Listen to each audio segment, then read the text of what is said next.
Rothschild family is a name you heard a lot on the internet because it's a family said to be the richest in the world today. However, they never appear on social media or in the Forbes richest list. Among many conspiracy theories, one is that they believe in a Jewish Kabbalah magic system and work to create, break, or topple world governments.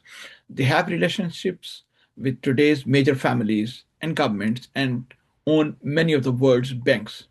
One conspiracy theory is that they own more than 1,800 mansions and castles worth over $36 billion. They own over 500 yachts. Of course, I'm talking about luxury yachts only, several private planes, and have given loans to many countries. Today, they operate the world's financial system. What is the truth in this all? Let's try to understand it in detail. This is something important, and I hope it will help you get a better understanding of how the world is being operated these days. And this, to understand that, the story of this Rothschild family is very important. And this story begins in the 1760s when a Jewish man from Frankfurt, Germany, named Mayer Amschel Rothschild laid the foundation of the Rothschild banking dynasty. This was a time when Jews were not liked in Europe. There were two big reasons for this. First, if you look at history, Muslims believe that that Allah raised Jesus to the heavens, while Christians believe Jesus was crucified. So, according to Christians, his crucifixion was carried out by the Jews. This was one of the major reasons they were disliked by Christians. So, the second reason was that when Salahuddin Ayyubi conquered Jerusalem several centuries ago, many Jews settled in Europe. Their profession there is the key point to understand. The teachings of all three Abrahamic religions, of course, I'm talking about Judaism, Christianity, and Islam, say that taking interest on money is forbidden. Riba is forbidden in all these Abrahamic religions, in all three of them. However, Jews always found a way to create a justification for doing something which they wanted to do, much like the stories of the Israelites regarding fishing on the Sabah or the golden calf. They created a new justification. As Jews, we perhaps cannot take interest from other Jews, but we can give loans to Muslims or Christians and take interest from them. So that was the justification which they made. And this is how they started the interest-based banking system in 1760s. Now, everyone likes taking loans, of course, but no one likes paying interest. Therefore, when Europeans took money from Jews but had to pay interest, they resented them. And this led to deep hatred in Europe. The Jewish name became associated with greed and the love of money. You know what happened in 1744? This guy called Mayer Amschel Rothschild was born in a small poor settlement in the ghettos of Frankfurt, Germany. He wanted to become a rabbi, but after his parents died, he had to leave his studies. He found work in a banking institute. While working there, he became a personal accountant for some wealthy people over there in Germany and began managing their money, managing their wealth, advising them on where and how to invest. That was his main profession. Perhaps some things in history never change. He chose finance as his career. That's very interesting. So, you know what happened? Then later on, Mayer Amschel Rothschild had a great business idea. And of course, he was a great businessman as well. There is no doubt about that. He realized that if they kept giving loans to common Europeans, they would face many troubles and insults while collecting interest. Why not do this for the richest people in Europe instead? So that was his idea. Within a few years, they became financial bankers for lords and kings of England and so many other countries, giving them loans and collecting interest as a return. So he understood that solving the problems of the rich made it easier to lend and collect. He focused on he focused his banking efforts on dynasties, only on the elites of Europe. One thing we can learn here: always solve rich people's problems. If you want to make big amount of money in a relatively short period of time, that is the thing which you should be doing if you really want to make quick money.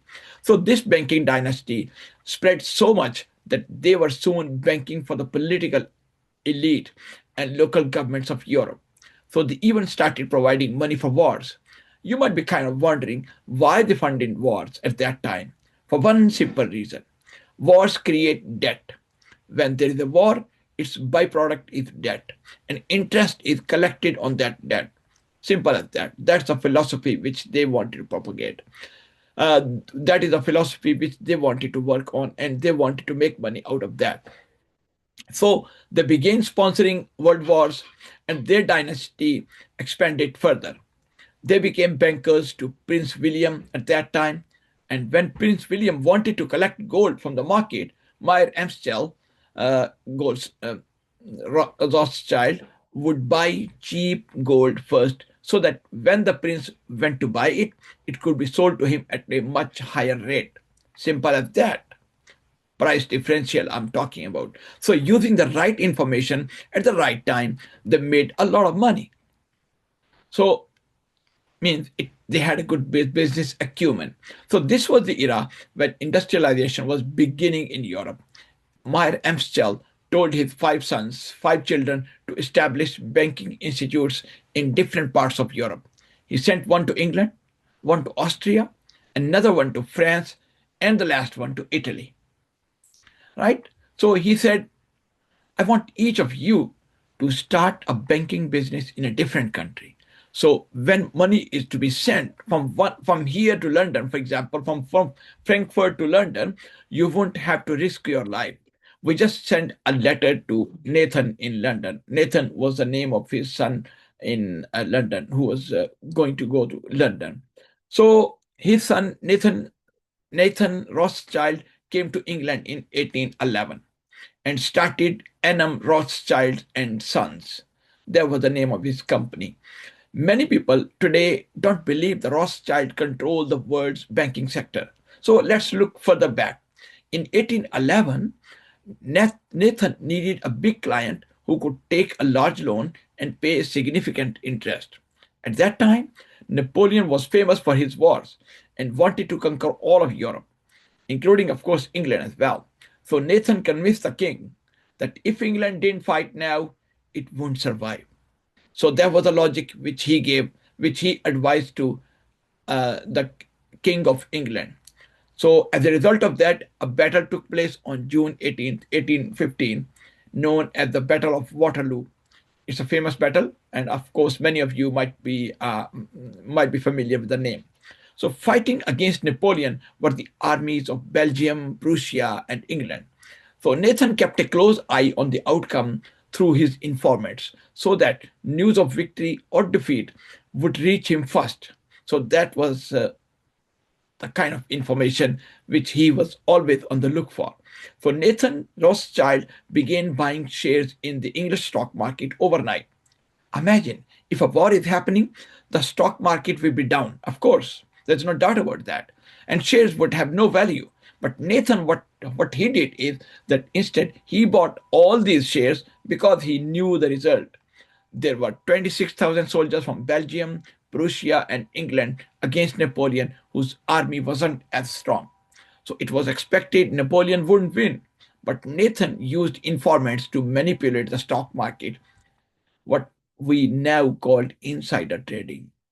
Yes, that is the terminology which initiated at that time, insider trading. As soon as the news reached him that Napoleon had lost and Britain had won, the market value of the shares he bought doubled. So the proof of this exists in the archives of the Rothschild Foundation. In Then again, what happened in 1823, for example, Nathan Rothschild himself said, so this was the best business I ever did because he made 20 million francs by manipulating the market, by doing the insider trading, which is a massive amount today. But his hunger didn't stop there. As I mentioned, war gives birth to debt. After the war, the Duke of Wellington didn't have enough money to pay the Belgian or Prussian armies. So as a result of that, he went to Nathan Rothschild, who provided gold, making the British government indebted to him once again. So this dynasty wasn't limited to England. Of course, as I had told you in the beginning, that he had sent all five of his children to various countries so that they could control the banking system over there. So it spread to France, Italy, and many other European countries as well as a networking. So they even worked as financial bankers for the Tsar and Tsarina in Russia, giving them loans and taking interest. Solomon and James Rothschild began taking control of the oil sector, metallurgy, chemicals, and railway networks. They took world control into their hands by by playing the money game. Then, when England needed money for the Suez Canal in Egypt, a canal that shortens world distances and through which $1 trillion worth of goods pass through today, the Rothschild family realized its significance early on. So, to help England take control of the Suez Canal, Rothschild family arranged all the money in a few hours. Yes, not in a few days, but in a few hours. When Brazil needed money for independence from Portugal, Rothschild funded $2 million at that time and bought Brazil's freedom. Their control spread from banking to oil, gold, and railways. And another interesting story is that in 1818, when Germany needed a loan, Rothschild gave the German government $360 million. That's a big amount of money in today's term. Very big amount of money, actually. In 1825, when the Bank of England needed money because it didn't have enough gold to back its banknotes, Nathan Mayer Rothschild provided the gold, making the British government his debtor once again. And again in 1830, when the Spanish monarchy was in debt to Rothschild and feared default, they gave the mercury reserves and mines of Almaden to Rothschild family as collateral. You know what the significance of mercury is? In fact, mercury is needed to purify gold.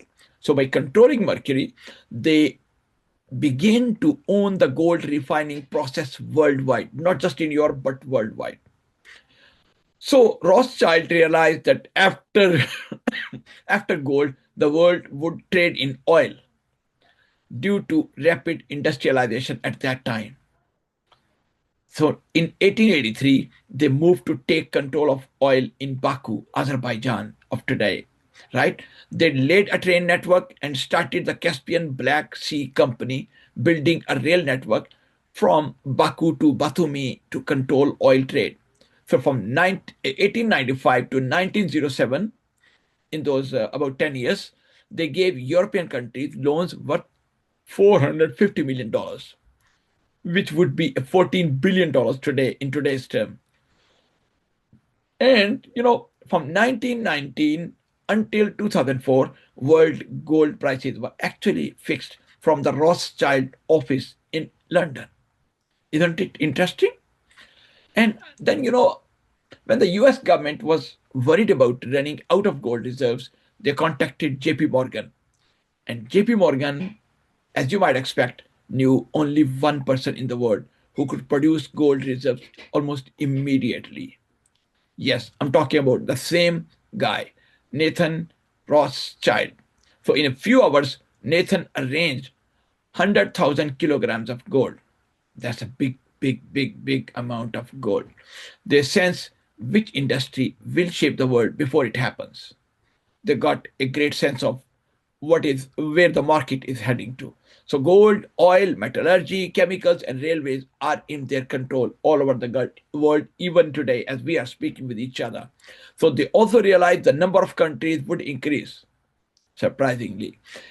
In the 20th century, we saw Pakistan, India, and Bangladesh formed. All new countries needed gold reserves to run their economies. Since they already control gold, they would always be in demand. Very interesting, very shrewd marketing strategy. So in 1917, the UK Foreign Secretary Arthur Balfour wrote a letter to Lord Rothschild stating that the British Crown was interested in creating a home for Jews in Palestine and was ready to help. At that time, Palestine was under the Ottoman Empire, as you know already. How could someone else say they are interested in building a home there? Jacob Rothschild, who died in 2024, he said himself, "We are the founding family of Israel." Yes, they were the founding family of Israel. So why was the letter written to Rothschild and not any other Jew? This proves their significant influence over major nations and leaders of the world today, even today, and of course in the past as well. And we don't know how many more decades and centuries they will keep the control of this. Of course, nobody knows about the future. So today, many say that the Rothschild money doesn't matter because of companies like BlackRock, Vanguard, and State Street, and BNP Paribas, and so many others. But if you look at these three, BlackRock has $10 trillion in assets under management, investing in Apple, Microsoft, and Alphabet. Vanguard has 7 trillion and State Street has $4 trillion. It's a big amount of money in total. So together they control $21 trillion. People ask, what does Rothschild have to do with these three big names? I'm showing you a proof that Rothschild transacts with these three companies on a regular basis. You can gauge their power by the fact that the world's second largest economy is China, and its biggest bank is the Bank of China. You know what happened in 2007? An agreement was made between Rothschild and the Bank of China where 20% shares were bought and Rothschild banking products would be sold through 10,000 Japanese branches of the Bank of China. What an interesting agreement. What is the purpose of this video? Let me explain to you. Whether Rothschild controls the banking, oil or gold or metallurgy or chemical or any other sectors, always remember that Allah says you will be successful if you are believers. So there is no need to be panic. There is no need to be worried by the enemy's cleverness or conspiracy theories. What is needed by the Muslims are the immediate steps we can take together on a macro level, or the government level, or at the Ummah level. The government and Supreme Court have said, in Supreme Courts in various countries, including in Pakistan, of course, as well, that interest riba is not permissible. But it isn't implemented. That's a problem. In many countries, in most Muslim countries, I'm talking about 57 Muslim majority countries, there are not many countries which completely prohibit riba. So that is one thing which we got to understand, and we got to implement this ruling. On a micro level, what we can do is that we can bring changes, a lot of important changes which we can bring in our own lives so that we can get rid of riba and we will get rid of the Rothschild mentality. First, the loans you have taken where you pay interest, whether a personal loan or a credit card minimum payments, please, please, please get rid of them as fast as you can. We don't want to empower those who want to keep you in debt all the time. So also the money you keep in banks hoping for interest from savings certificates or fixed deposits. This is the interest you are interested in eating. Please, please, please get rid of it as fast as you can. In our religion, in Islam, money is not made from money. It's made when money is put into an industry or business. So do not declare open war with God. It was my duty to bring this message to you. I've done my part. So please, now it's your duty to think and pass on the message to the people who need to understand as to how things are happening and what actions, specific actions, they need to take at the individual levels as well as the societal levels. Thank you.